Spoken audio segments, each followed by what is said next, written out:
Welcome to Sam's Sofa. I'm your host Sam, and today we have a special guest. Her name is Cambry Cruz, and she's the author of this wonderful book, Burn Down the Ground. Hi Sam! Hi, how are you doing today? Oh, I'm great. I'm so excited to talk about my memoir. The main characters include my family, so me, my brother, my mom and dad, and the settings include Texas, middle of nowhere Texas, New York, and prison. The ISBN number is -10-455516028. Wow, that is so interesting! Yeah. So, do you want to tell our guests a little bit about your book? Of course. So I grew up with a very close-knit family. My parents are both very involved in the deaf community in Texas. And so as a child, I was just growing up with a normal life. And then my family decided to move to a place called Boar's Head, which is in the middle of nowhere, Texas. And from then on, we just started building our house there, and you know, I spent most of my childhood growing up in the middle of Texas, and my brother and I as teenagers, we got into some trouble, but you'll have to read about it. And then we got sent to our grandma and grandpa's, and that was such a great experience because it brought our family closer together. And then my dad is currently in prison, but you'll have to read about it in the book. Absolutely, you don't want to give it away. Yeah.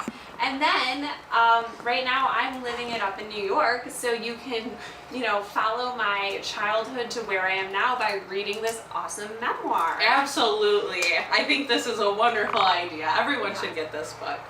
So how about you tell me a little bit about your parents? Okay, so my father is completely deaf and he uses ASL. Do you know what ASL is? No, I don't. It's American Sign Language. Oh. Yeah, and my mom is hard of hearing and she uses American Sign Language and spoken language. Wow. Well, we also have another special guest here today, and it's David. David, come on over here.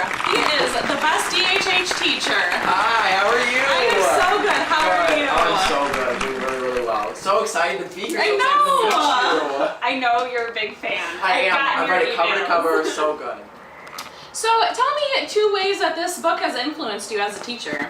So I think definitely as an educator, we get to see a very different side of Cambry. You get to see your school side, and you also get to see your life at home.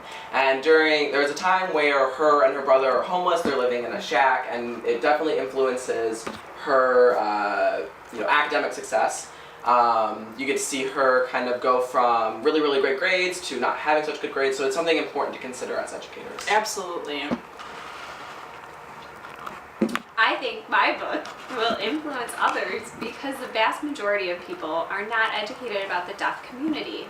And I'm the perfect example of being hearing and connecting with the hearing world, and then having parents who are a part of the deaf community, so I can connect people with that. So when you read this book, you'll get a very good idea about the deaf community, even if you aren't educated in deafness. All right. Awesome. David, how do you think this book can be used by teachers? I think definitely there is some strong language in the book, so it's not so it will not be used so well for children, but I could definitely see it being used for educating individuals who aren't necessarily, like you said, educated on the deaf community. Mm-hmm. It'd be a very good book to see the life of deaf adults and the kind of the issues and the difficulties that they face, as well as their children who may be experiencing a whole different life compared to peers who don't have non-hearing parents. Absolutely. So do you think this might be too much for high school level, or? I think it's definitely, maybe from 8th grade and on, it'd probably be a pretty good range of children and students to be reading the book. All right. How are you professionally connected with my book?